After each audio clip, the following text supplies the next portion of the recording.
Okay, are we ready? Yeah? Yes. Okay. All right, welcome back to the Bottomless Bar. We've got a very special episode today. We have our first guest, episode 7. It's me. I'm Carl, a.k.a. Kara. This is Joe. And I'm Natalie. Oh, hello, Natalie. Hello. Thank you for having me. Yeah, so thanks for bringing us in, Carl. Welcome, everyone, to episode 7 of Bottomless Bar. We've had a lot of positive feedback. Yeah. Right? And we've had a little bit of negative feedback, too, which I think is good. You know, it's important to listen to your critics. You've listened to the podcast, haven't you, Natalie? I have. What are just some of your initial thoughts on the whole thing? Let me ask you this. On a scale of 1 to 10 buttholes, like where would you... Like how... Should we have more butthole? Where would you place us at? Always Always more butthole? more butthole. So we have it on record. Natalie's down with the butt stuff. With the butt stuff. Never enough butt stuff. Yeah. So you've been in the service industry for a while now, haven't you? Yeah, since I was 15. 15. Do you want to say how old you are? I'm 27. 27. Still a young person, but that's a significant amount of time. It's a very long right? time. Do you feel like you've been in it for that long Yeah. or longer? It feels like 40 years. 40 years, yeah. Like restaurant years or... What is it? It's like dog years. Yeah. It's like a year is actually 7. Yeah. Yeah.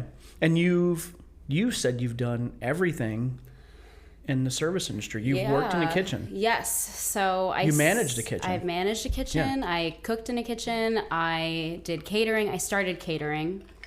And then I started serving, and I was hosting and then serving and managing and bartending. And then I moved on to more events and was doing kitchen management in events and then cooking for events and then bartending for events. And now I'm a manager right now. Yeah, full on restaurant manager. Restaurant would you say manager. so? Would you say you're a general manager, or more like?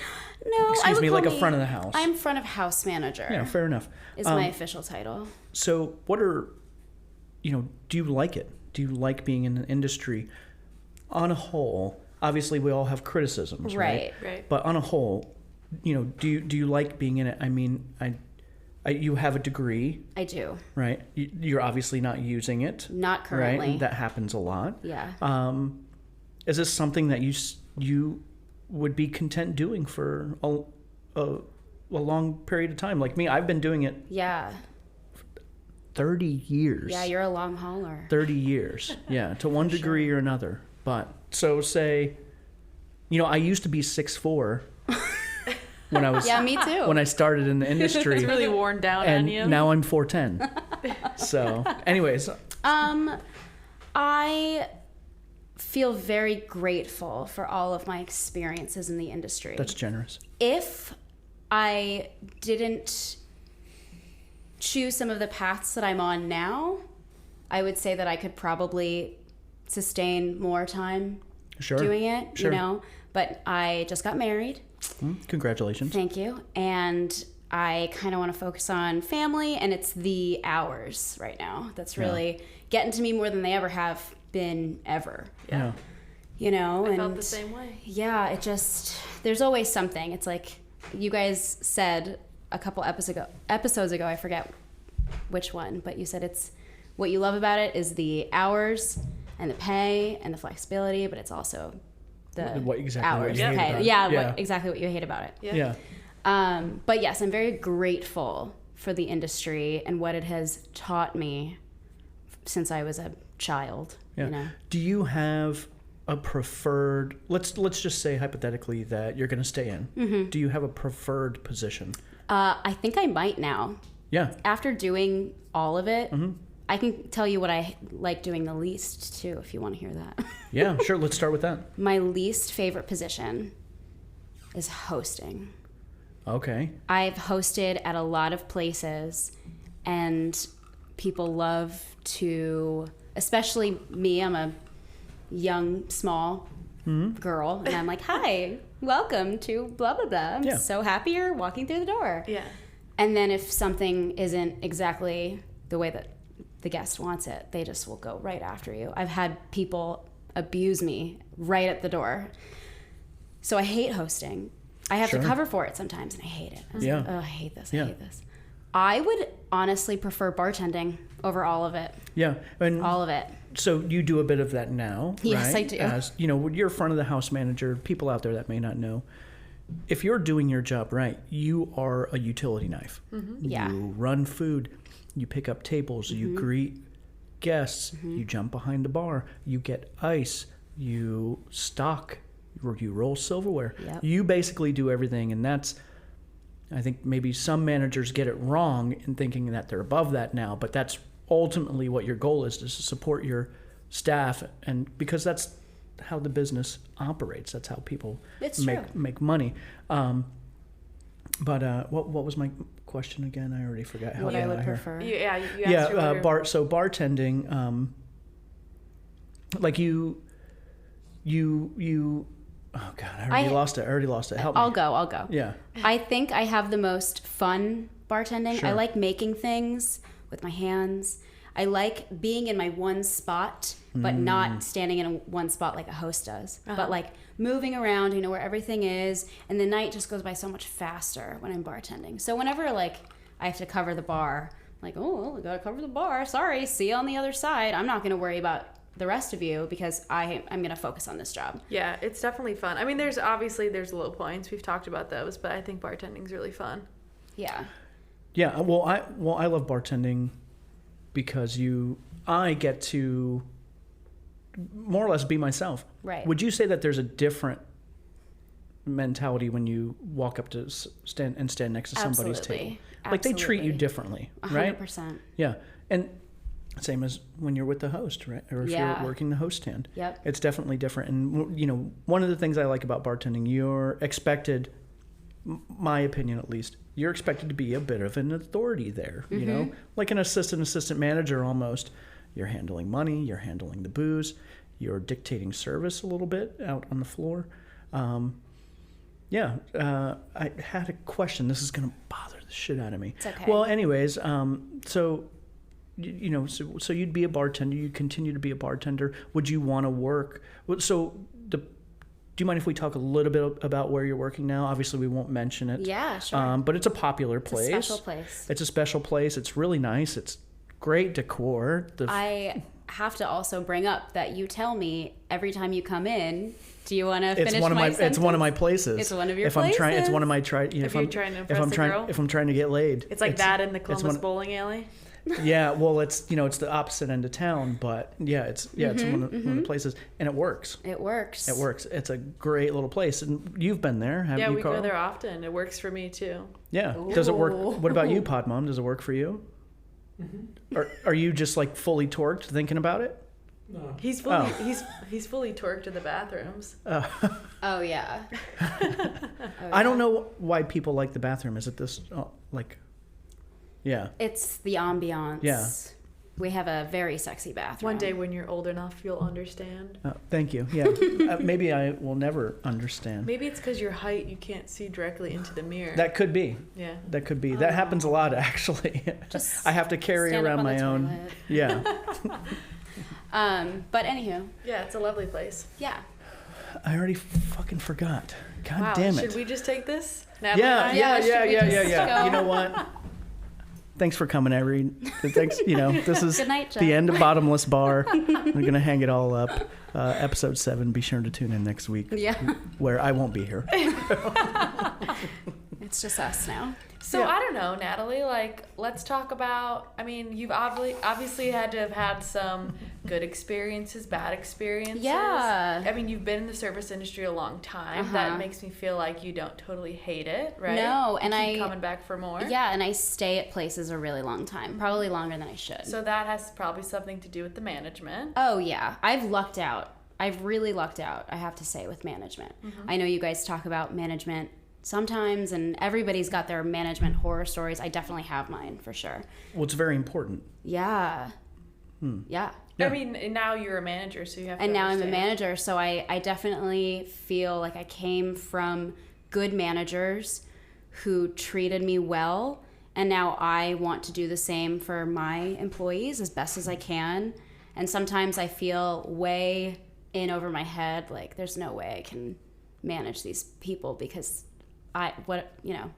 look at me. Yeah. I think I might be the youngest front of house person right now too, which always feels weird. What do you mean, like in the restaurant? At her current place. At my current place. Oh. I'm the youngest and I'm in charge. So Yeah. sometimes that's a weird dynamic. Yeah. Well, let me ask you this: you've had to do all the hiring there, then, right? Yeah. Since the reopen, because everyone was shut down for Yep. COVID. You've had to do all the rehiring. Yep. So, what are some of the things you look for? Like, does experience matter? Absolutely, especially in a place like WeWork, because we've got a lot of very menu items that not a ton of the general public would understand, and we do have a lot of changing, and we're very, very, very focused on like the finite details of food and beverage. Like all our wine program is big, and we need people who have experience. At least right now, it feels like since COVID reopening, it's been like a runaway train, and we haven't had time to like stop. So I haven't been able to train anybody who doesn't have any experience. It's like, as much as I want to take chances on people, and I appreciate people's, enthusiasm and their desire to be with us, if they don't have enough experience, we just can't stop to reevaluate and like train you don't really have the time heavily. to bring them up to speed. Yeah. Right. So I've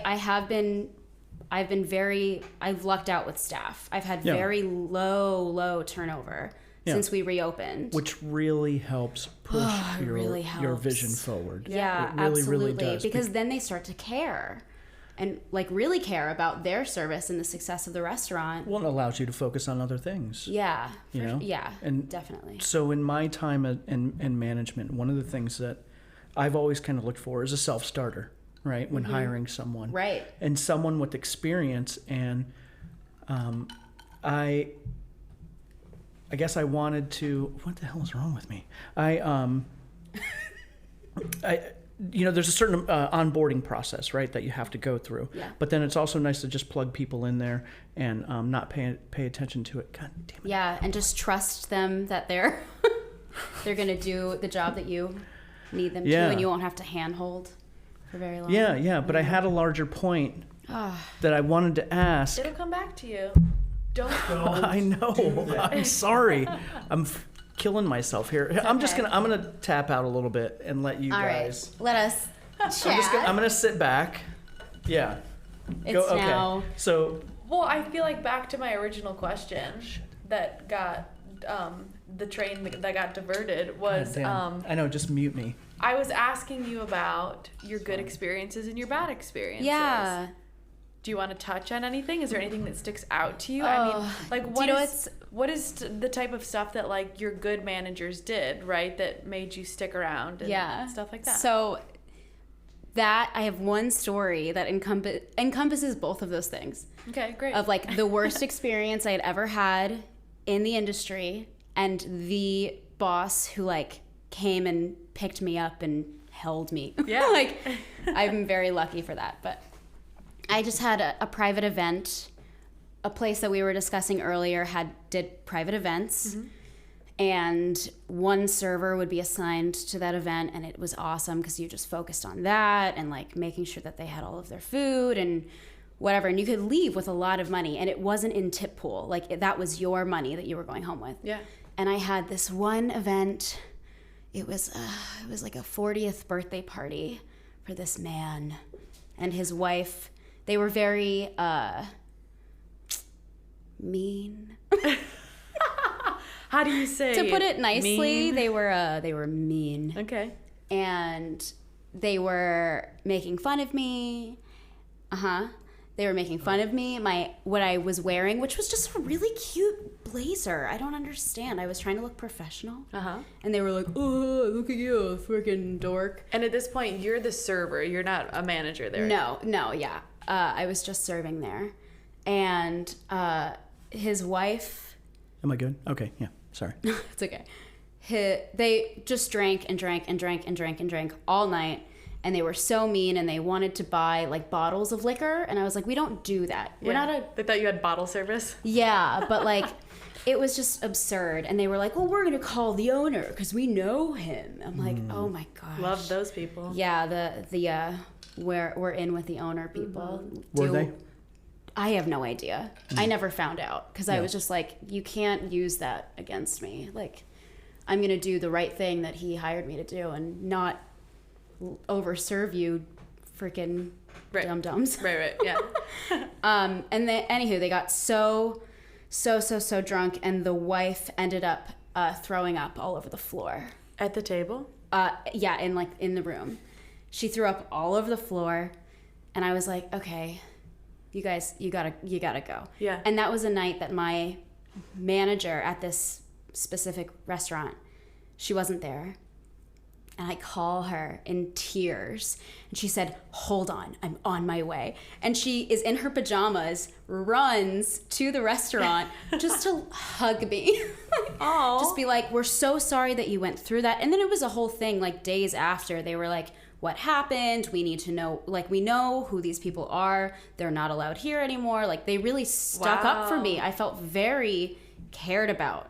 And I felt that way going forward. I mean, even before that, I felt cared about, but that was like some real, I'm part of this family. That's all, almost feels unheard of. Right, exactly. That's never happened to me. Oh my God. I didn't even clean it up. All Seriously. the guys from the kitchen came to help me clean up the entire party. Yeah. I don't think I did anything. They were like, you go sit down. Like, this is not your fault.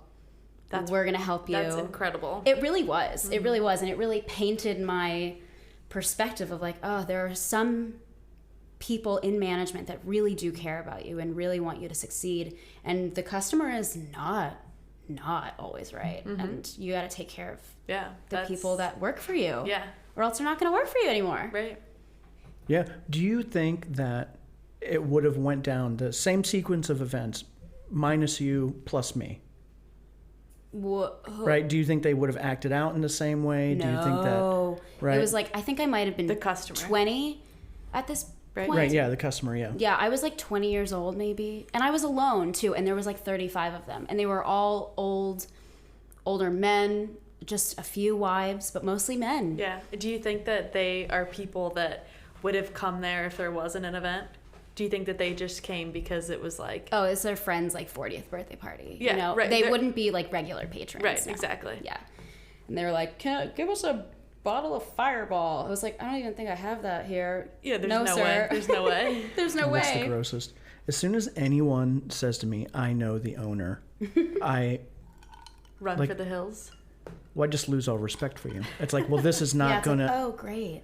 It's like, well, should I just get your tab now then? Yeah, should you're I just looking tab for you a out now? discount. Exactly. Yeah. Like, I'm not, like, at this point, I don't want anything to do with you anymore. Yeah. You know, as a bartender, I feel like, you know, I have more tools in my arsenal to treat people that way, right? And that's, I don't think that's necessarily a bad thing. Like, you guys wouldn't hang out with someone that would say that, right? Like, to a service person? No. Like, I know the owner, like... No. Yeah, exactly. Like, My people I mean, don't do I that. might say it to the people that work there if I had previously worked there. Yeah. yeah. Like, I'll well, you go wouldn't back. have to at that point. Exactly. Yeah. They'll Yeah. just know. Like, VIP. has anyone ever said that to you? What? I know the owner. While working? Yeah. Oh, yeah. It happened Yeah. all the time. Yeah. It happened all the time. And what do you think? Like, what do you like? Are you just like, I oh, think- cool? Yeah. Well, let me take your shoes off. I wanted some feet to wash. Well, like, you should have said so. did you bring your laundry with you, Yeah. sir or madam? Let me. You We know. don't normally do this, but let me put this napkin over Exactly. your lap. Where's Do you have to pee? I will direct your penis Yeah. towards the toilet Yeah. for you. I mean, those people they're looking for a discount. They're looking for some special service. Yeah. Whatever. They're not good people. Did they tip you? Oh my God. Handsomely. So before the wife got so drunk that she lost all of the food and beverage she consumed, she was actually coming up to me saying, I'm so sorry, and handing me money because she felt so bad about the way that the men in the room were treating me. Oh, wow. She felt so bad. And I remember her telling me, I'm so sorry. Like, you're doing great. I'm so sorry. Here's 100. Here's another 100. I think I walked away with like $700 that night. God. So is that like, in retrospect, was it worth it? I wouldn't say no to that money again, but I don't know if it was worth it. It really, it shook me. Like, I couldn't believe that somebody, that's when the paradigm of like server versus guest really hit home for me. It was like, I am a peasant and they can treat me however they want because I am their server. It really hit me hard. And then I think I took like a couple days off because I was so upset. They were also just saying really cruel, mean things to me. Yeah. Like, why make fun of my outfit? It was cute. You guys are wearing Ohio State jerseys to a nice place. Yeah, right. Not to like change the subject, but like the similar things used to happen to me like that. And like, well, I talked about it on one of the past episodes, not this story exactly, but when I told the guy that was like flagging me down and being rude to me, I'm like, would I come into your work and treat you like this? Right. Like, what if the roles were reversed? Like, let's say whatever, this guy's an accountant. Would you ever go into his office and be like, as a like, you would be the customer or whatever, right? What client, maybe, right? Is that what it would be? The owner of this H&R block. Right. Or like, right? Like, I can't believe you're wearing that to work today, man. You look like a fool. Like, can you imagine if the roles were reversed? That time, like, really? Who do these people think they are? I don't know. It's unbelievable. Yeah, I will never understand, because a lot of these people, I feel like, haven't worked in the industry, and we have a skill that they do not have, you know? So why treat us with such disrespect? Like, I make your cocktails. This is a craft that I have learned and you have not, which is why you are sitting at my bar right now. You're the peasant. You're the peasant. Yeah. I'm the artist. Watch me make my work and then pay me for it, which you are going to do. Right. You know, right. But I guess that's an approach that I've taken, like being a trainer or manager before with staff that I've been responsible for. One of the things I've always said is, like, you are the professional here. You know, when you're standing at the table or you're behind the bar, you know, unless you genuinely have to, don't apologize for every little thing. That's what I tell them too. You're not responsible for everything. Also, don't be afraid to have an opinion about the things. If you don't like something, say it, but also say something nice about it. Well, the Americano. I actually happen to think that this is a really good drink. Yeah, I'm really into it.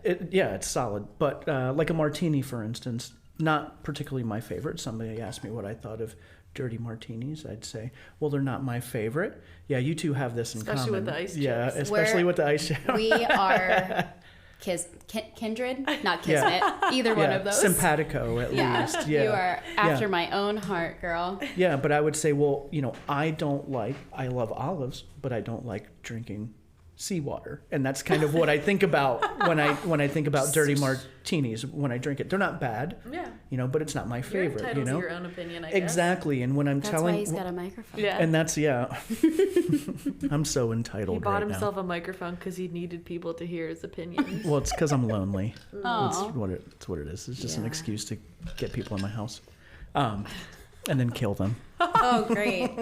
This is a murder podcast. But, you know, if you're a service person and you're a manager, I think it's really a good approach to empower your staff. You're the professional. I would, when I waited tables, if, someone's phone was in my way, I'd grab their phone and move it out of my way and put it. You would? Absolutely. I'm always afraid absolutely. to do that. I'm always absolutely. like, oh, sorry, I don't want to touch your belongings. Yeah, well, and it's just, well, if people aren't paying, or if they're not paying attention. I'm a short person, right? Like, I'm barely 5'6". Sometimes tables are long, right? You may have experienced this. If there's someone sitting at the end of a 3-person booth or whatever, you want me to bend at the waist to put 30% of my body on the table. That's exactly what Maybe we want. put one of my breasts into someone's food and or drink to reach this plate, right? To clear it for you. I just say, sir, would you mind handing that to me? Oh, yeah. Miss, if you're done with that, I'll take it out of your way. Do you know what drives me nuts though? When people try to take the plates out of my hands, like when I'm dropping Yeah, no, food. yeah. The opposite. I can't stand it. I'm like, please don't, like, let me put this down in front of you because it's usually pretty hot. So that's funny, but yeah, I get what you mean. Yeah. So, well, would you ever own a restaurant? No. Would you ever own a bar? No. Never.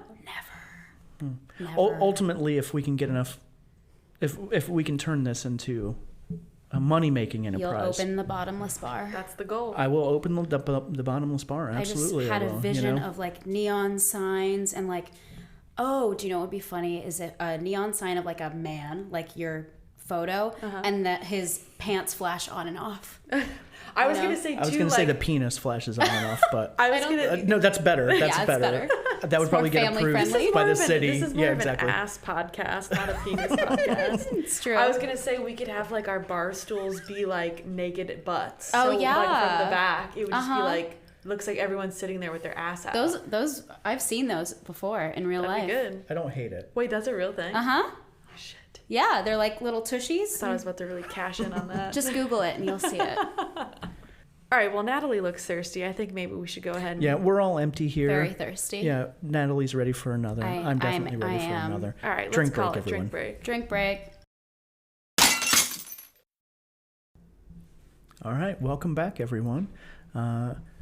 This is Joe from Bottomless Bar. We just came back from drink break, and I'll tell you a little bit about what we're drinking tonight. So, our guest Natalie first suggested martinis, but we did martinis a couple Before I listened to the episode. Yeah, before, yeah. So she was gracious enough to acquiesce and come up with her second choice, which was a Negroni. Negroni, I would say, and maybe you have a little insight on this, it's kind of one of the 7 cocktails that you should know if you're thinking about being a bartender, right? Like it's an old school drink. It's been around for a while. It's a gin drink. I think all the primary spirits, you should know one drink from each of them to start in like their variations. So the first drink we started drinking tonight was an Americano. An Americano, it's like it's the 1860s, something like that, is when people started drinking Americanos. And it is the kind of the dad to the, or the mom to the Negroni. An Americano, which we've had a couple of. Yeah. What did you ladies think of the Americano? Loved it. Yeah. Well, you served me one as soon as I walked in, and I was like, Well, we got to get you sauced up. This is missing something, because I thought you were serving me a Negroni, because we had talked about Negronis. Sure. And they're very similar in color, so I was a little confused. But it was very good. It was like juice. Like at first, I was like, oh, I need more alcohol. And by the second one, I was like, oh, there's something in here. Oh, here it is. Here it is. Yeah. Yeah. Well, an Americano. Well, I'm sorry. What did you think, Natalie? Delish. Have you had an Americano before? No. And now I will make them because I've got everything but gin at my house for them. Yeah, so. and it's super easy. So basically, Low and slow. Yeah, what an Americano is 1.5 ounces each of sweet vermouth and Campari. You put it in a Collins glass, just pour it right over the ice, and top it with a good sparkling water. You know, probably not like, sorry, Schweppes, but probably not Schweppes. But if you have Schweppes, get the Schweppes, right? We use But Topo Chico. We use Topo Chico, Topo, which the spiciest. it's very good. I love Topo Chico. I'm glad it's in Ohio now. But and then we just garnished it with a lemon. Yeah, we garnished did it with do lemon. It's the first one. really, really easy drinking. The sweet vermouth really comes through. It pairs very well with the Campari. It's like a little bitter note. You get the richness that comes through and through. It's bubbly. It's really nice. We had a couple. Awesome. Yeah, we had a couple. And now we're on to its little baby, the Negroni.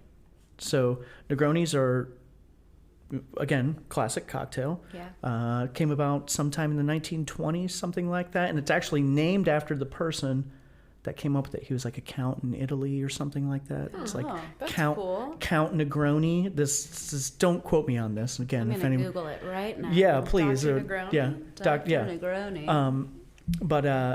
So a Negroni, if no one's familiar, is equal parts, 1 ounce per of gin. We use Tanqueray. Sweet vermouth, we use Dolan. It's not the greatest. It's not the worst. It's a good, like, kind of middle of the road. Like it, yeah. And 1 ounce of Campari. That's stirred, right? We stirred it on ice and then served it over a big cube with an orange zest as a garnish. So what are, obviously we've all had Negronis before. Yeah. Like, what are some of your thoughts on Negronis? Yeah, I hated them for a long time. I was like, ugh. What happened? Were you bit by a... I was bit Campari. by Dr. Negroni. Yeah. He just came to me in the night and took a chunk. Yes. He's a relative of Dracula. Yeah, I was gonna say he's A cousin, yeah. But no, I used to really not like them. I was like, ugh, they're bitter and they're syrupy, and I just don't understand why anybody would want that. Spirit forward. Yeah, the really gin really boozy. hits out of the gate. But I don't know, as of late, I've just been like, man, I need a Negroni, and I just keep drinking them, and very glad that I'm almost done with this one. Yeah, seriously, same. No, I think they're really good. I think I used to use different gins than we did, different than Tanqueray. Yeah. Tanqueray? Sure. What do you say? Tanqueray? Tanqueray. I think I say tang. I think you do. Yeah, Tanqueray. Tank. Which is... It's got that cute. Yeah. Tank. Is it Caray. twonk? Twankeray. Hang on, let me ask. Let me ask the machine. Trunker. But I think that this is very good. It's not as like licoricey as they are sometimes. Yeah. I'm pleasantly surprised. Well, I think if you want to make a good Negroni, you want to use like a London Dry or something that's more on the medicinal side rather than something, sweeter, like say Bombay, right? Like Bombay is kind of a sweet gin to me. I wouldn't use that for a Negroni, but I would use, shout out local distillery again, the Vim and Pedal from Watershed. Whenever, the place where I work currently, people order a Negroni, that's what I use. It always goes off without a hitch. We use Beefeater. Beefeater's solid. Yeah. We don't carry that where we are, but... Oh, are you about to do it? School us. Oh, can you hear it? Do it again. Tanqueray. Tanqueray. Thank you. Tanqueray. Tinkerbell. Tanqueray. Makes sense when you like put the dots in between the letters like that. Wait, let me see. Tanqueray. Okay. Yeah. Well, there. You learn Now something we know. new every day. Yeah. Sponsor. And that's all for the Bottomless Bar. Thanks for coming, everyone. Yeah. Exactly. I am 0.01% less Midwestern now. Yeah, well, yeah, I like Negronis. It's not my go-to. Yeah. If I'm out drinking drinks, but every now and again I like that. I never think about it, but I think I will now. Yeah. Yeah. They're nice. When I'm drinking drinks. And I've had them served to me shaken before. Oh. And been mortified. So, yeah. Well, and technique matters. Yeah. It 100% matters. Like anyone can put the ingredients together in a glass but treating this is a spirit cocktail. It needs to be stirred. Absolutely. If you muddle it, you lose it. It thins it out. Yeah, a ton. It was weird. You don't get the same punch. It's cloudy. This is a Negroni smoothie. What is it? Right. Slushy. Yeah. Slushy. Like Negroni Italian ice. Yeah. Which probably wouldn't be bad, but if you're ordering a Negroni... Yeah. You want it... If you're ordering a Negroni, you want a Negroni. It should be clear to an extent, right? Well, great. Well, thanks for joining us. Can we cheers really quick? Thanks for coming on, Cheers. Natalie. Our we first really guest. appreciate it. Thank you again, Thanks Joe. for Thank you, having Kara. me. Absolutely. Are you having a good time so far? I'm having a great time. Y'all crack me up. You said you were nervous when you... I was. So Well, how are you feeling now? I feel great. At first, I was nervous because I listened to all of them back to back to back to back to back. And then you guys really started to turn into like celebrities. You were really in my mind. impressed. I was. By how professional I was just going to say we're so professional. You're She's so like, how could I professional. possibly go there and stand up next No, to these really. people? I was like, wow, my friends are really stars, and I'm nervous now. Which is insane, Carl. Don't you think it's a little crazy? Because Yeah. it's a total It shit show. speaks- It really is. But it speaks to the quality of what easy, you guys are Papa. doing. It's very emphatically shaking his head. Maybe it's up and all down, just yeah. props to Podmom. No. Podmom is an integral The post part of this. The post pod. Absolutely. That's stuff. where a lot of the magic happens. I'm sure. But a couple of things that I wanted to talk about, and I wanted to get your opinions on this. One, first, again, at the risk of, really overstating this, and in my opinion, I don't think I can overstate it. This podcast, disagree with me if you want, in my mind, when we all first started talking about it, was giving a voice to workers. This is a podcast for people that work in restaurants. And I'm not talking about owners. I'm not talking about management. No offense. I'm not talking about customers. Is there wisdom to be had from what we're saying, speaking to who we want to speak to? Of course. Are we denigrating all these people in any way? Well, only if you're a bad actor, right? When we recount these experiences, if you're a nice person, right? If you're nice to people, we will never talk about you. We will never bring this up or bring you up or anything, right? But this is a podcast to give voice to workers' concerns, in the hope that we can make the world just a little bit better. You make the restaurant industry just a little bit better for the workers. Another thing that I think we will always talk about, in this case being a podcast for workers, is worker pay, tips. It's never taboo. Not to me. No. But for some reason, and I guess this is my question to you, do you think it's taboo to talk about tips at work? No. Yeah. I don't think so. Yeah. I'm glad that you're bringing this up. 'Cause the place that I am currently... I'm out of breath. Hold on. I'm going to walk away from the mic and take a couple deep breaths. It's great. It's interesting because I want to know your experiences on tipping, and as as employees, the way that my restaurant, it's not my restaurant, the restaurant that I currently am employed at, the way that we had done tips. So let me also say that before I started managing this place, I was a server there. I was a server, I was a host. I was never allowed to bartend because our bartenders were super serious and wouldn't let anybody behind the bar, which is fine. We've talked about this, gatekeeping. Yeah. Oh, it was 100% gatekeeping, which is fine. And I was, do you, I don't care. I will stay in my lane and that's fine. Yeah. But the way that we do tipping at this specific place is a lot different than a lot of other places that exist. So... Oh, this is very interesting, yeah. Yeah, so... It's a tip pool. The way that we do is a tip pool, but it is a weekly tip pool. It is not per shift, per night, per whatever. It is weekly. And we don't have... The only specialized position that we have is a host. Everyone else is a service team member. So that means you are trained on bar, you're trained to serve, and you're trained to food run. Oh, wow. That means that all of those service team members are making the exact same hourly wage across the board. And they get paid based on how many hours they actually work in a week. Okay.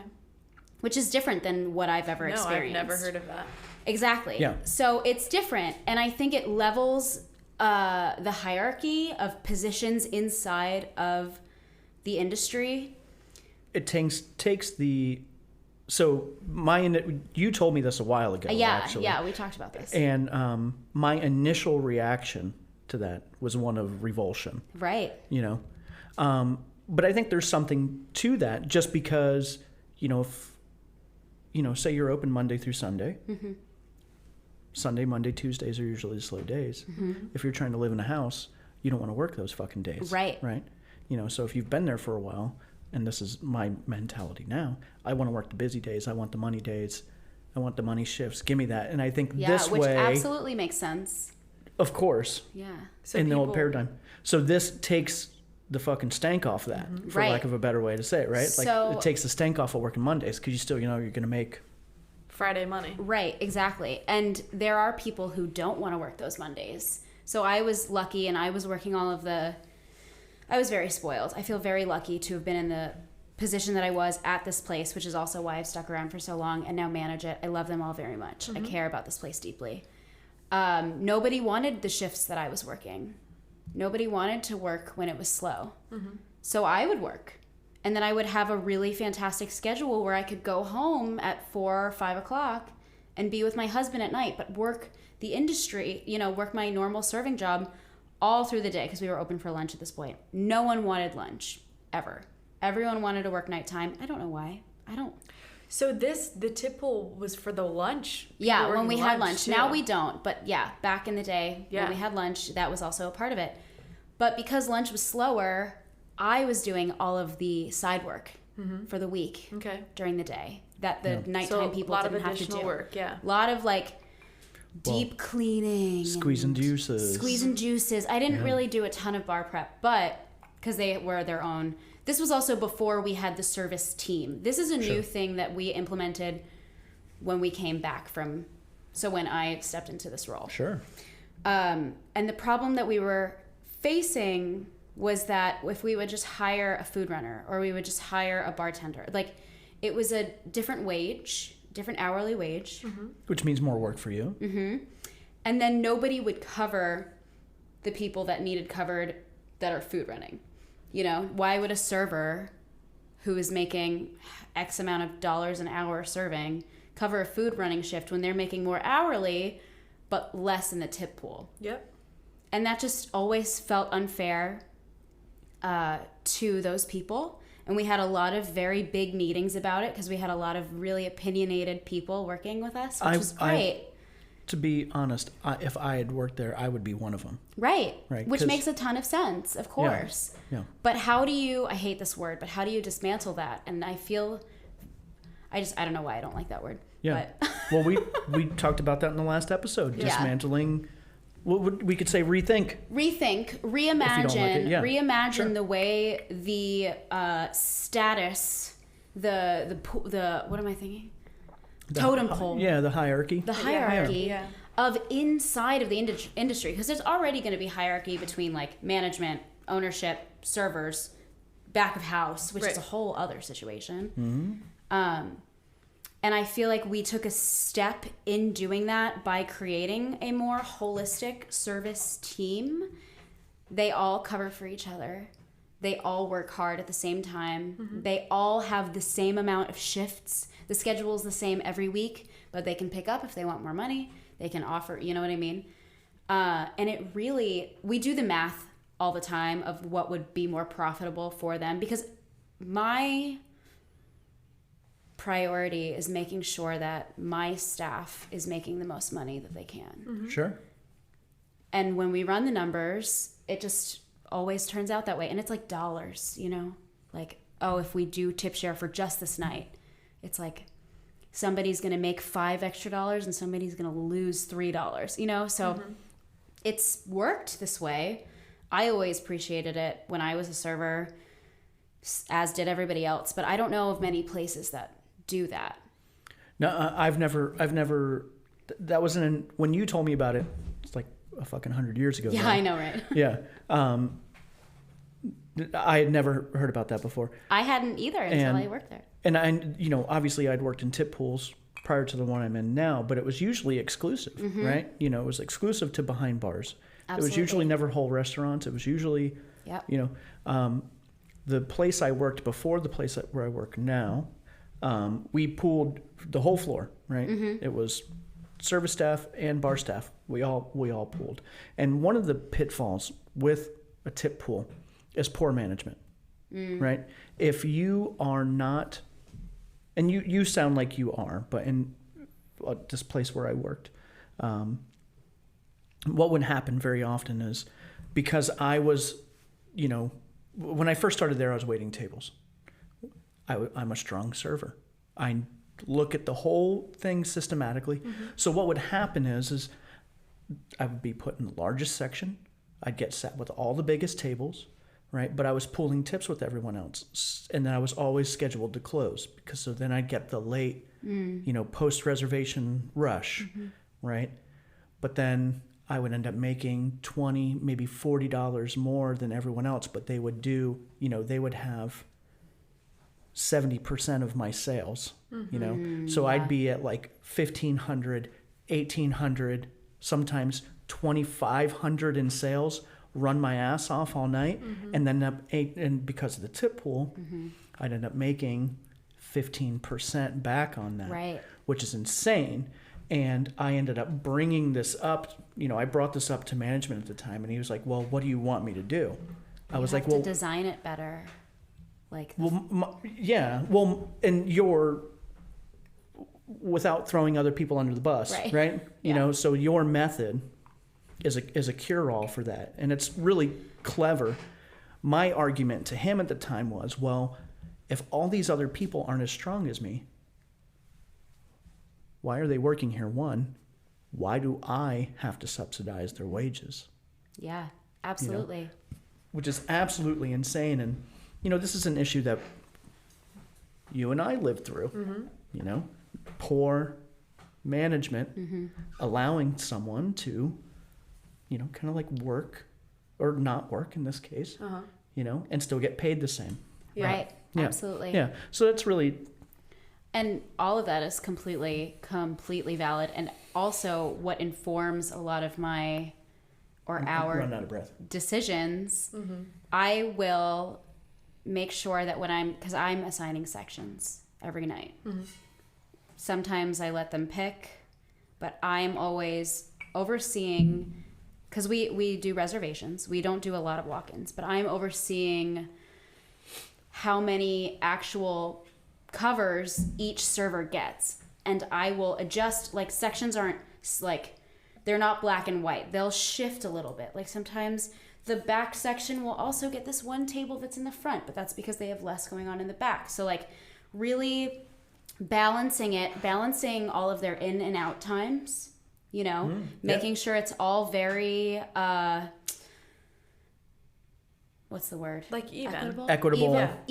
Equitable, fair, and they all work the same amount of days. Not all of them, but most of them work the exact same amount of days. We're not open all 7 days. We're only open 4 days a week. So it helps, and they end up making a shit ton of money. Yeah. I wasn't allowed to curse. Well, yeah. Oh my God. Yes. God, yeah. Well, let me ask you this. Yeah. Are you hiring?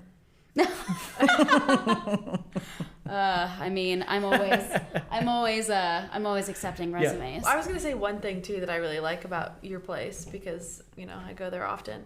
I feel like you get better service in a way too, because every time I'm there, I think everybody that works there brings something to our table. Yeah. Like it's more like smaller plates, right? So we'll get like several things. So it's like everybody that works there, you're seeing their face, and even the owner comes over. And I always thought that was really cool. Yeah. They'll set the food down and say they're working just as hard as everyone else. Yeah. And they'll set the food down and say that, it just seems very genuine. Yeah. And there's so much care that goes into the whole thing. It just... Well, thank you. Well, yeah. And like knowing that, I think that, makes it all better, No, yeah, it makes sense. Right. It makes sense. And they're definitely one of the examples of a really great manager that I have experienced. Again, why I stick around. Like, the only places that I've stuck around are places where management has made me feel like they actually care about me. And that's my goal. I just want them to know, if you're listening, Hopefully you are. Hopefully you are. That I care. I really do care about them, because I've been where they are. Oh, I forgot to add earlier, I was also a fry cook. At Fuddruckers? Oh my God, no, but there was a Fuddruckers. Are there Fuddruckers in Ohio? No. Oh my God, Macaroni Grill. There were. There are macaroni grills all over New Jersey. Thank you. All Shout over out New Macaroni Jersey. Grill. Shout out. For our listeners, I'm from New Jersey. I digress here. What? Have you ever stolen from a restaurant? Yes. I am so happy you brought it up. What's your A number so one? Glad you asked. What's your A number one prize? My favorite bowl. You took a whole bowl? I took a whole Where'd bowl. you put it? I put it inside of my to-go box. Oh. It's my favorite blue splatterware bowl. Are you allowed to say where it's from? No. Well, they're Is it a local place? It's local. Like we have one here, but it's a big place. Yeah. It's a chain. It's a big place. So I didn't feel bad about it. No. And my friend was the server, and he says, "I don't see nothing." Oh, okay. Yeah, that's always good. I've also taken spoons from this exact place, and I've also taken ramekins from this place. So you're a repeat offender. I am the same location. What percentage of your dining ware at home is from this place? Not very much, but I do use. Well, what is very much? Let's put a number on it. Probably 6 items. Out of. I have 7. I have tons. Out of 7. Out of 7. No, I have a lot of dishware. I have too much dishware. Me and husband Chad need to get rid of some. Husband. That's a recent. Chad. Yeah. How do you feel about all that? I feel so great. We won't spend too much time on it. No, I could talk about being married forever. I'm obsessed with my husband. We keep trying to turn this into a relationship. We'll start your own podcast then. Yeah, no. It's just me and husband Chad just talking at each other the whole time. Yeah. Yeah. No, being married that could be is entertaining. awesome. You wouldn't get a word in edgewise. Exactly.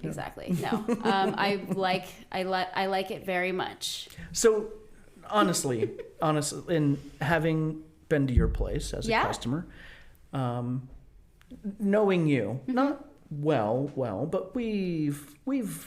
Are you kidding? We've bonded, Listen, right? At intervals, there's not much of me that you don't know. Fair enough. And it sounds like you're doing a good job there, and I like the place. Freaking hope. I like the focus. With all that being said, it's a surprise to me that you wouldn't want to do this as a vocation, like long term. Well, you see the pitfalls. Yeah. And there are many. Yeah. What I say over and over again, which I guess is not necessarily true anymore because I need to I'm doing other things. Sure, of course. I love that restaurant, and I don't want to work in another restaurant because of that restaurant. Yeah. That restaurant has been incredible to me, and I don't want to work anywhere else. Well, in the last 2 years have been ridiculous, and I feel grateful that I was there and not somewhere else. I didn't have to go somewhere else. Yeah. I could stay there. And then I also got promoted in the middle of COVID. You know, I was brought on in this position, and I felt like there was a lot of trust in order to do that. And I felt very grateful to have had so much trust put into my hand. You know what I mean? Yeah. I was responsible for a lot that I had not been responsible for before. I mean, I can talk endlessly about management in restaurants. Yeah. I mean, honestly, it's a trust position, but also your service staff is a trust position. And if you don't, one of the things that I know I've said to you, Kara, is that, what happens, let's just say, with reviews. You've had reviews, right? I've had reviews. I'm sure you've had reviews, like specifically about you. Have you had the talking to afterwards? Oh, yeah. Well, and this is what drives me crazy about that. You trusted me with thousands of dollars, at least tens of thousands of dollars. Yep. Dozens, if not hundreds, of interactions that have gone well. Why don't you trust me with the very few bad ones that happen? Absolutely. Like, is it possible in an infinite universe that a customer is not right? Yes. Like, is there such a thing as bad money in this business? Yeah. Do you know what's funny? We were just talking at work because we've had a few people, more of those meanies, come in. Oh, what is it? Blue meanies from Yellow Submarine. That's what they feel like sometimes. Sure, yeah. Shout out the Beatles. But sponsor us. Paul, if you're listening. Paul. Ringo. Who else is left? That's it. Is that it? That's okay, it. yeah. No. Oh yeah. Yes. Elton John was in the Beatles, right? I was about to say Matt McCartney. That's Matthew McConaughey. That's Matthew McConaughey, not Paul McCartney. No. Carry like on. Ringo McCartney. Paul McConaughey. Anywho, You know, we were. he's from that band called the Ladybugs.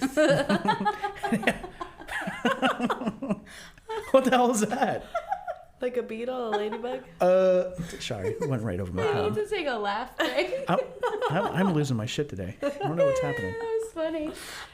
No, but we were just talking about if restaurants could rate their guests like Uber rates their passengers. Yes, we've talked about this. Would we be betraying some type of fucking covenant? No, I think it's brilliant. I think that why on earth, if we're two humans that are supposed to be equal, why on earth can you rate me but I cannot rate you? Because we've had people who have no-showed, like I can see that they made a reservation and it says that they've no-showed 8 times for their reservations, or they've canceled 10 times and they've only actually come in twice. And when they come in, they're awful. You use Open Table, don't you? We use Resi. Oh, you used to use. Resi. We used to use Open Table, and now we use Resi. I'm not familiar with Resi. I like it. It's very user friendly. I'm on it. I have it on my phone, and I'm just like constantly looking through it. I like Resi. I like Resi a lot. Okay. Open Table is also great, but yeah, like why can't we rate you the way that you give us reviews and call out servers by name and get them in trouble because you're having a bad day? Do you have an answer to your own question? Like, I don't know. Like why can't we? Like being on the management side. Like why can't we? Oh, I don't know. I was talking about it with my boss and a bunch of our staff and our executive chef. Like why can't we? Let me ask you to. Let me ask it this way. Are customers responsible in any way, in any increment, for their experience at a restaurant? Yes. Absolutely. What are you, nuts? Knee-jerk reaction. Well, of course, but we're trying to fill time here, like we're selling subscriptions. But what percentage? Knee-jerk reaction. Knee-jerk reaction. First number that popped in your head. First number popped in my head. 30%. 30% of the experience. 30% of their positive experience is on them. Is on them, yeah. Is on them. So, I had a recent interaction with a guest who felt rushed, who felt not welcomed, and I go over to her and I'm talking to her, and she says, none of this has anything to do with you. I had a really bad day. There you go. I had a really bad day, and I feel sorry for saying anything, because she pulled our food runner off to the side and said, "Why are you dropping my food already? I just started eating this course. I feel very rushed." And they said, "Oh, Nat, come and talk to this table." Can you imagine being that anal of a guest? Right? So I went over. We had a guy. No, sorry. yeah, you go. We had a guy that had essentially as polite as I think he could have been in this moment, wag his finger at me because I made him a martini, 3 olives. One of them was pointing the opposite direction that the other two were. 100%. He literally waved me over. No. I was... Don't wave Joe over. I was 20 feet away from him at the other end of the bar. At your current place? At our current place. No. Yeah, my current place. It's not that kind of place. No. And You're lucky that you're even able to get a martini there. Olives, 3. And don't get me wrong. I like making cocktails. I don't mind doing it, right? But he does this whole thing, and it's the making a fist wave, right? Like, come this way, come hither, right?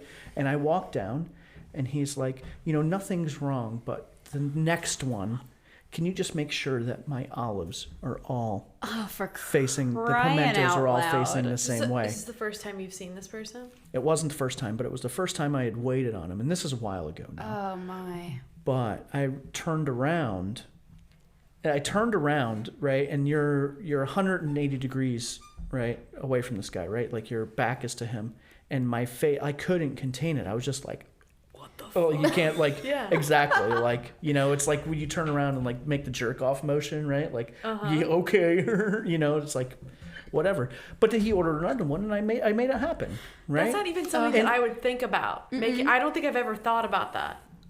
Also, the best. It sounds like he had OCD. Oh, he for needs sure. to go talk That's to a therapist. 100%. That's a 100% situation. His problem. Yeah. His problem. Yeah, exactly. And to cycle back Right. to your the experience you were talking about and before the drink break. Right. You know, if you had to relive that again, right? When you were working that private party, if you had to relive that again, objectively, right? How much, you said you walked with 700? Something like to that. do it again, all the same people, all the same circumstance. What's a number for that for you? For me now, to make on at that. least 1,000. At least 1,000. Yeah, I don't ever want to put myself through something like that again for less than $1,000. Yeah. Would you, let's say, the same amount of time passed between then and now, right? It's still 1,000. You're a more seasoned person. You're a little harder. I'm like doing math right now. Yeah. She's like, no, that sounds good. Yeah, 1,000. Well, and I guess you heard us, well, me at least, talk about a new tipping paradigm, right? Like, when you tip someone or you receive a tip someone, what is that, like in your mind, both of you, and please both opine on this, what are they getting for that, right? Like what, people will say that are against tipping or they try to defend a 15% or 18% tip or 12% or whatever it is. They always say, well, it has to be amazing service, right? They always make it about the service, right? 30 minutes. How are you two feeling at this point? All of our glasses are empty. Fan-frickin-tastic. Do you want to unpack this a little further? Do you still have time? I have all the time in the world. Carl, how are you feeling at this point? No, I'm good. I could go a little bit longer, not like, Yeah. I do need my sleep. Yes, of course. Podmom, how are you feeling? Good. Excellent. We got the thumbs up. So let's take a quick drink break, refresh all of our drinks, and then we'll talk about this when we come back. We'll keep unpacking. Yeah, exactly. Is that all right with you guys? Yeah. I feel All right. good about it. Drink break. Let's do this. Yeah. All right. So we're back. Second drink break. This is becoming a weird thing. 3 drinks this week as well. I felt it important. This may not be a continuing trend, but I felt it important considering, you wanted a Negroni. So we started out with the Americano, Progenitor, to the Negroni. Then we did Negroni. Now we're on the Boulevardier. Boulevardier is way stiffer. Natalie, I apologize. You're struggling a bit with this one. Great, I love it. It burns all the way down. If you don't like it, I'll get you something No, else. I love it. All right. It's just But strong. yes, equal parts. It's a Boulevardier apparently is like a person that strolls about town. This one came up in Paris. It's the youngest of the 3, 1920s, 1940s, something like that. Barrel proof whiskey, equal parts barrel proof whiskey, Campari, and sweet vermouth. And so garnished with the orange. Are we using our favorite bulletproof or our favorite whiskey? Yeah, the Traverse City barrel proof rye. Call us. We're becoming your number one fan. It's honestly really good. And this recipe calls for 1.25 ounces of whiskey because you want the whiskey to actually compete with the sweet vermouth and the Campari because they're both strong flavored. Since I have the barrel proof, I wanted to use it. And it's actually really, really good by itself. I just used 1 ounce because I think it stands up very well to the other 2 things. And it gives to be honest, I'm not a huge fan of Boulevardiers, but I just felt compelled to do it since we were doing Negronis and I wanted to do the whole history because I'm a fucking nerd. 2 weeks of red drinks. I was just 2 weeks of red drinks. Well, love is in the air. Love is in the air. It just happens. Also, no, you go ahead. Sorry. Well, no, what were you going to say, please? I was going to comment on your Valentine's Day episode. I love Valentine's Day. Oh, is this I got engaged on Valentine's Day 2020. And now it's my favorite holiday. So But I'm a big fat romantic nerd. I love it. I love romance. There's nothing wrong with that. And I was listening to the Valentine's Day episode being like, come on, you guys. Well, love is in the air. I'm dead inside, if you haven't already gleaned that from our Valentine's Day is interactions. special. But what I was asking Yes. Before, no, nothing to apologize for. What I was asking before the drink break, before we were all out, the second drink break, was what do customers get in your minds for their tips, right? Like, do they get anything beyond good service?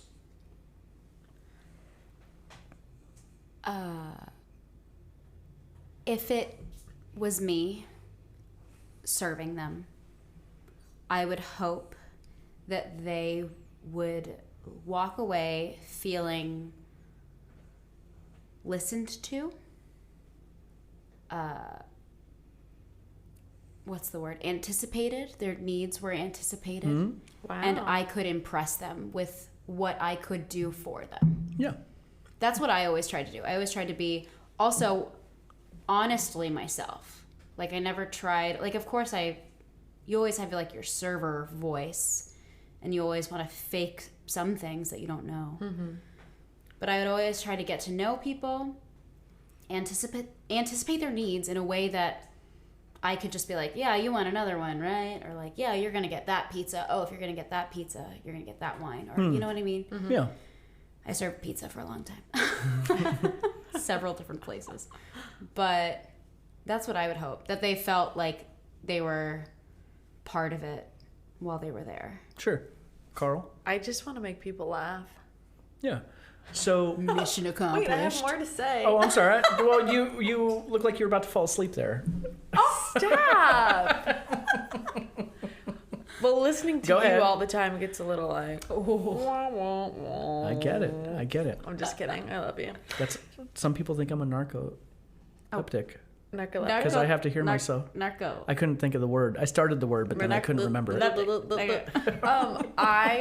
Okay, whatever. My time's gone. But I just think that when I was still in the industry, I like to give people a good time, right? Like, bartending's a little bit more like fun, Performative. than serving may be. It's not as serious. So I was always very personable, like to make people feel welcomed, make them laugh a little, send them off with a little buzz. Yeah.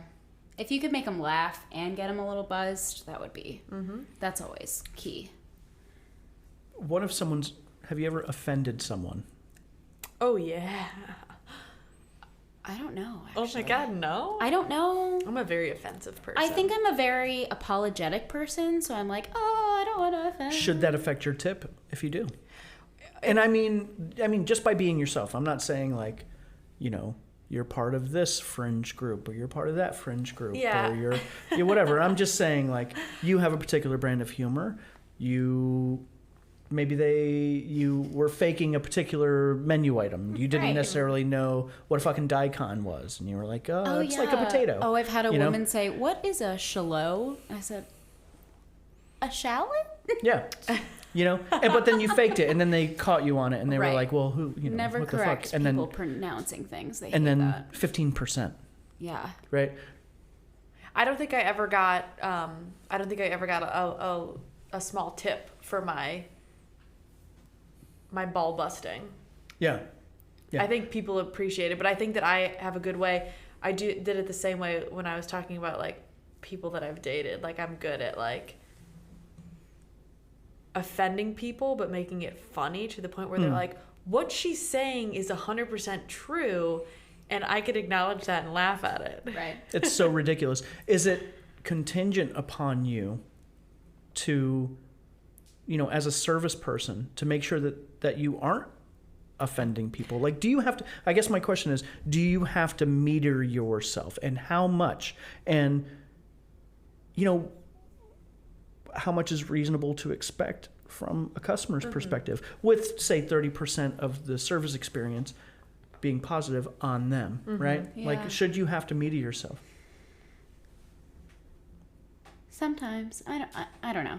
Yeah. Carl. Oh, Carl. No, I don't know. Maybe I don't fully understand the question, but I think that. Well, how about this? I worked in the last place I worked, and it came up very casually. I'm an atheist. I said it out loud at work. I turned around to the bar that I was serving, and a portion of the people closest to me heard it, and they were all visibly offended by that omission or that, and Should your tip been affected by that? Well, your beliefs. should I have kept it to myself? Well, that's the thing. I mean, when you work as a bartender or a server, you're obviously in a very like front-facing business. Yeah. People, I mean, they get a couple cocktails in you, they feel like they could ask you whatever the hell they want. Right. And personally, I was always the type of person that I'm not going to lie to you just to like make you feel, a certain way. I was always like very honest about like my beliefs. I mean, people ask me political questions all the time or whatever. Like everything was out on the table. I mean, everyone is different, of course, but that's just how I was.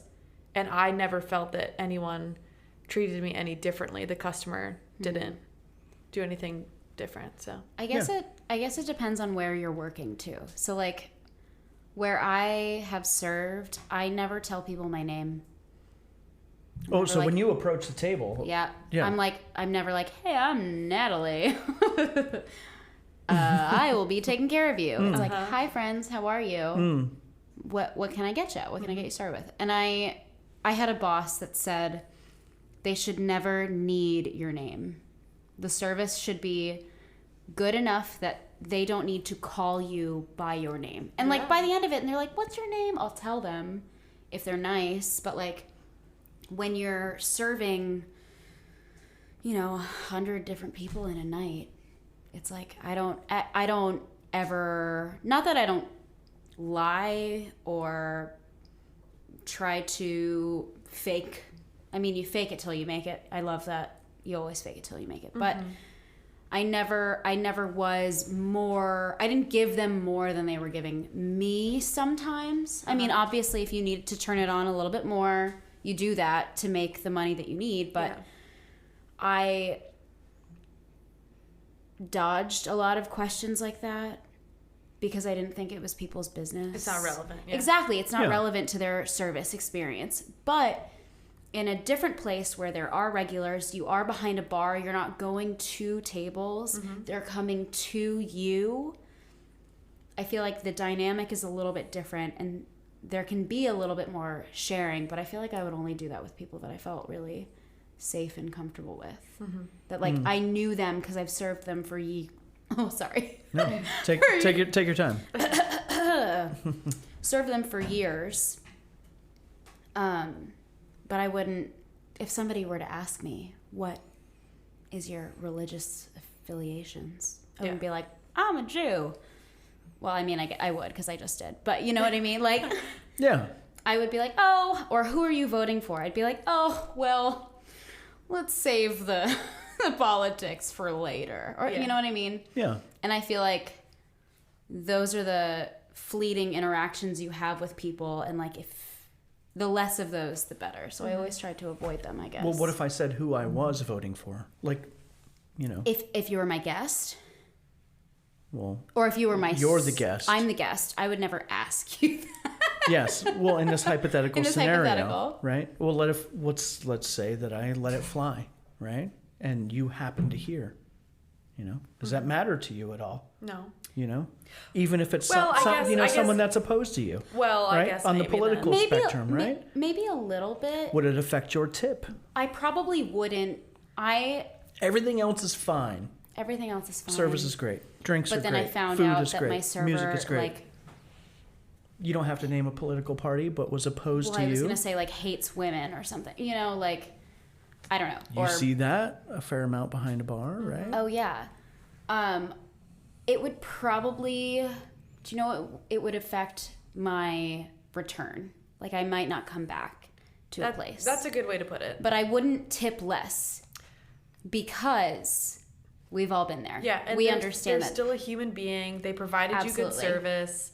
And this is how they're paying their bills. Yeah, and if you didn't like it, then you don't have to return. Exactly. So is it on me as a bartender to make sure that no one's offended? No. Is that part of my responsibility? No. Right? So it shouldn't affect my tip, right? No. Right? I don't think so. Do tips, like let's say someone is objectively on the edge, but they're a generous tipper. You continue to give them good service, right? Yeah. Do you prostrate yourself before them whenever they come in? Like Prostrate? yeah, that's probably not a word. Prostate? Prostate. Do you Back to buttholes. Yeah, I'm nothing without buttholes. But what I'm saying is like, do you have to modify your behavior because they're generous and something you may say may offend them? And this is what I mean by like, what are people buying? What are essentially with their tips? Mm-hmm. I had a guest that I served for a long time, and if any other servers out there have served this person, you know exactly who I'm talking about. I would ask them, how are you? And they would say, shitty, how are you? And they would just give us so much shit. Damn. Every day. But I would feed their shit back to them, and they loved it. And they tipped me so well. They wanted to fix me up with their kid. Like, I think matching people's energies is what is, like, sometimes the key. Mm-hmm. Like, you want to be yourself, and you want to be unapologetically yourself, because who doesn't? And it feels sometimes dehumanizing to put on this fake fucking smile and just be like, hi, I'm happy to serve you. Or even smile at all. Exactly. Yeah. But I think matching energies with people, especially really, I don't want to say aggressive, but people whose personalities are very strong when you're serving them. When they arrive. I think matching their energies is a safe way to go about making sure that you don't necessarily offend them, and also making sure that you guys are on the same page. Even if, and I guess that is sort of going against my being honest and being who you are, because I would match this person's energy even if I wasn't feeling that, but I knew that that was the way to get them to cash in and also come back. Yeah. And they'd be like, they would call and ask if I was working, you know? Yeah. So I think there's a game we got to play. There's a performance we got to put on. And sometimes that performance is just being who we are, but being able to read, that's one thing. That is one thing that I have really taken away from the industry that I will take with me far beyond, is being able to read people and read a room and understand where people are meeting you and how to meet them where they are in order to make a successful experience and transaction. Yeah. You know? Well, and this is something that I've failed at, and I won't even say failed at. I'll just say, I think it's just because I'm a short person. Oh my God. I'm also a short person. You know, I'm a short person, and I don't know if I have something to prove. I don't know what the fuck's going on with me. But some people will come in, and if I have an opportunity, you spend a certain amount of time in the service industry. You become a good you can read people almost as soon as they step in the door. Right? There's, here in the Midwest, here in Columbus,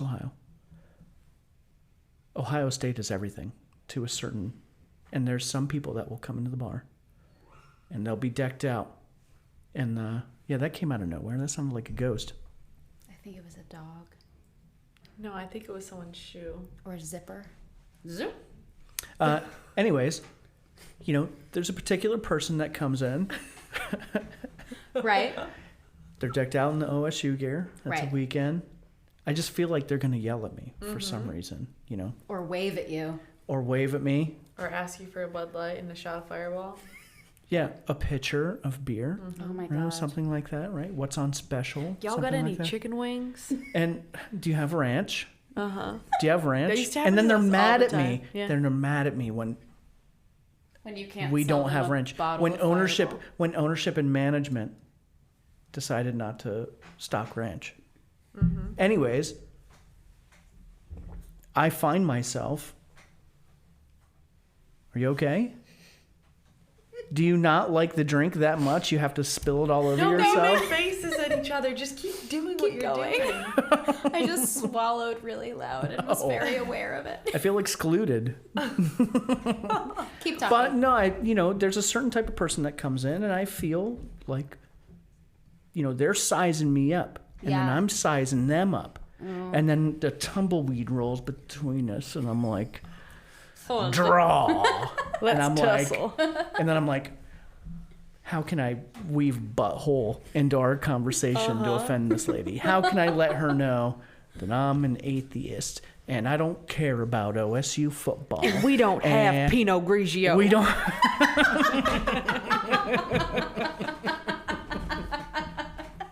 I could get you a side of ranch. Oh, we just ran out. Right? We don't serve Pinot Grigio. And that's a character flaw of mine, right? Where I can't. And my point is that Combative bartender. not necessarily, because you guys I've waited on you guys before, Right, but right? you know us, I guess.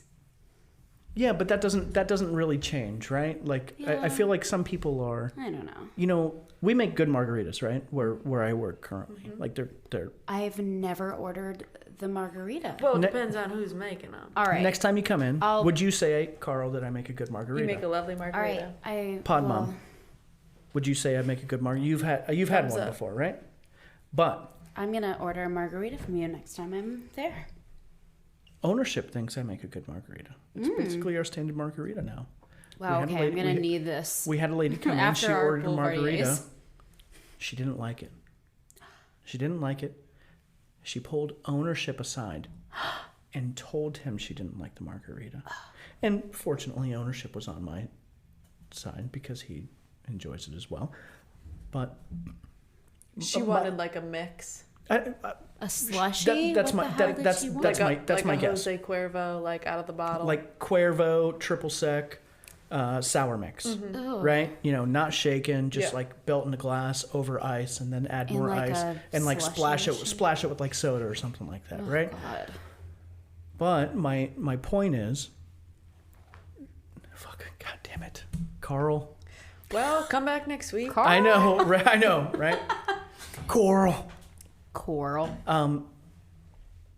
It's gone. It's okay. It's gone. This is potentially a good place to stop, do you think? Do you folks have anything else to add to this whole episode? I totally lost it. It's not going to come back. It's not going to come back. I don't think we finished the last 3 thoughts. People will love to hear this. This is when I get the most engaged in podcasts, is when things start to get like a little When things go derailed. awry? I'm like, what is going on This in is that my room? whole brand. So you went down the tangent about the Ohio State people and how you're about to tussle with them, and there was tumbleweed, and then I don't You know distracted why. me with Pinot Grigio. And then I don't know why that was brought up. Oh, we were talking Then about you brought you up being margaritas. yourself, and Me being and I myself. called you the combative bartender. Oh, thank you. God damn, that actually worked. Okay, so before I sidetrack I myself am. again, thank you, Nat Natalie. saves the Thanks, day. Nat. You know, someone told me years ago, I know, easy. No, go ahead. Someone told me years ago that I don't, I was like, well, have you, because I thought fine dining was the paradigm for years and years and years, right? Like that's the end game to all of this, and it's not. And I remember this lady was waiting on me. She was exasperated with the customer that she was also waiting on. And I looked at her after the whole transaction was done, and I said, you ever think about going to fine dining? And what she said to me was like, honey, I don't have time to train new customers. And that's my point. That's my point in all of this. It's like you have to find your people Yeah. in the service industry. Yeah. Right? And don't get me wrong, I want to make drinks for OSU lady. I want to do that. You are welcome here. But if you start placing all of these extra things on top of me, one, that are beyond my control, two, that are within my control but are not within the terms of service, so to speak, right? Like, well, then maybe this is the 30% that's on you and this Yeah. isn't the place for you, Yeah. right? Like, You've told me this story of this. I've heard this quote before. I can't train new. I don't have guests time or to train whatever. new customers. New customers, yeah. right. And this is, again, maybe tangentially, but circuitously related back to It is. I mean, that, everything else that we've talked to. I'm sorry, you have a thought on this? No, it definitely is, and I think Good on her. Well, it's like, Well, too, not all money is good money. Right. Yeah. Yeah. I was just going to say, customers obviously have the opportunity to go wherever the hell they want. And just because, like, when you brought up the Ohio State thing, it got me thinking about, like, the place where we worked at. And people just assumed because we were an establishment that served beer and we were located close to campus that we had hamburgers, we had chicken wings, we had fries, we had Bud Light, you know, and it's like I totally understand making the customer comfortable and giving them whatever they want to a certain degree of what we have in the building, right? But the customer is not always right. No. Especially in those I don't know why the hell I brought this up, but it was just like... No, I mean, it makes sense, right? Expectations, and the unrealistic expectations that people have when they come into an establishment. Right, exactly. Expecting everything and not knowing where they are. If you come in and order a sandwich, like, we have a sandwich, that doesn't necessarily mean that we've got a fryer and we have fries, right? So because we don't have fries and you wanted a Blue Moon and we don't serve Blue Moon because we make our own beer, all of a sudden you're having a shitty experience and you're tipping me shitty. That's not my fault. No. You came in here, you should have done your research and looked at our menu before you came in. Absolutely. Right. Well, and then why take it out on us? Exactly. You know what I mean? Because we are the freaking... We're the ones there. We're the punching bag. We're the punching bag. That's right. Yeah. We're the punching bag. And that's the... unfortunate truth. And this is where the app is born, that we rate our guests. Yeah, I'm down for and that. And we get to do to them just as they do to us. Imagine if, like, let's say Yelp had a feature where you as the worker could come in. Let's say customer A says, yada, yada, yada, had shitty experience. And then and then it's all of a sudden it's like a Facebook, like, comment thread. And we're just like going back and forth with the customer. Yeah, well, you came in and... Well, you were mean. Yeah, and you called me the wrong name, even though I told you my name. And you said you didn't like the way that the thermostat, the temperature was at a thermostat. And I moved you to this table, and you didn't like that table either. And I said that I don't control the thermostat. I love when people ask, can you turn the air on? Do you ever actually do it? Yeah. Joe just goes over and acts like he presses buttons. I walk up to the thermostat and I go, beep, boop, boop, boop, boop, boop, boop. And then I turn around and I go, Is it better already? Is that getting you going, honey? And now how about a Pinot Grigio? I'm just going to mix a little with this wit beer with this Chardonnay, and then you get a fucking Pinot. That should be the title of this episode. We don't serve Pinot Grigio. I love that. Yeah, so...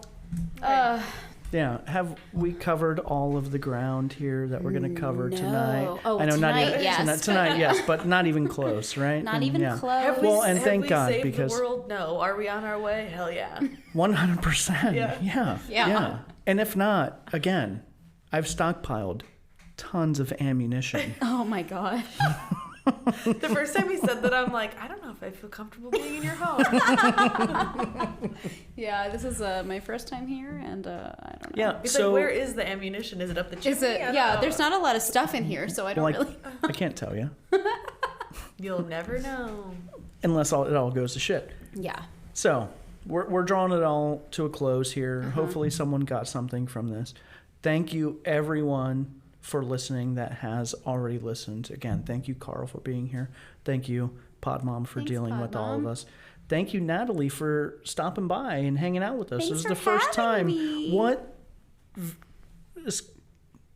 do you think of all of this, the podcast, and like your time being here with us and everything? Did you have a good time tonight? I had a fabulous time. I had so much fun. I've been listening to you guys, like I said, and you guys cracked me up, and I was so excited to be a part of it. I think that you should have more people, more people, and more, like more. If it's going to be an industry focused, an industry worker focused podcast, getting all of these perspectives absolutely is super important. Do you think we're being noble in our pursuit? Do you think that's something worthwhile? I do. And I mean, like, I've listened to you guys talk about management and owners, and like, I was very excited to come on and give you my perspective as a manager, because there are a lot of things where I'm like, oh, I wish I could explain something differently for them so they would understand that side of things, because it does get very hard. And like, what I will say is that managers, I can't speak for all of them. Of course. I can only speak for myself and the managers that I have had. But we really want what's best, or I really want what's best for the staff. I'm on your side. Which ultimately impacts the customer experience. Exactly. Yes. But I think that the customers, when they see that or if they see, they might not even notice, but like, if staff feels taken care of and happy and supported, that will reflect in service. Mm-hmm. They won't be well, they'll probably be tired because everybody's fucking tired, but like, they won't be miserable being there. Yeah. I never ever want any of my employees to come in miserable. And if they are, I want to help them not be miserable. Yeah. And like, I want to, hug them or like give them something that will help them push through their night, because I've been there. And like, a lot of managers have been there. Not all. A lot haven't. And I don't think that they necessarily deserve being in that seat. But a lot of them have, and a lot of them feel it, but their hands are tied in a lot of different ways. Yeah. But just know that, like, I'm rooting for you. Yeah. Me personally. It sounds like the service industry needs you. Oh, God. Again. I gotta go. I know, You're not right? allowed to leave. Yeah. The people need you. We're all trying to get out. I some way gotta or go. another. Yeah, everybody's trying to get out. But anyways, thank you for coming on. Thanks for having me. Anything else to add, Carl? No. Well, Can thanks I come again, back? everyone. Absolutely. Well, I forgot. Again, fucking my poor old brain. Rate us. Yeah. Rate us. Well, first, would you... You first. Rate us. I already did. You're willing to be a repeat guest. Yes, because I live a 3-minute walk from you, Joseph. A strenuous 3-minute walk. I was like, oh, it'll take me 10 minutes to walk to Joe's. It took me 3 Not even minutes close. to get Not here. even close. Yeah. Yeah. But So, yes, of course. yeah. Well, thanks everyone for tuning in again. Shout us out, rate us on Spotify. If you have a problem with anything we've said, again, Bring it to us directly. Yeah. yeah, bring it to us directly. Email us. bottomlessbar.1@gmail.com. Send us a DM on Instagram at Bottomless Bar. At Bottomless Bar Tweet, on Instagram. Twat at us. Twat at us. At Bottomless Bar. On Twitter. Yeah. If you like the drinks, if you think we fucked something up about the drinks, reach out.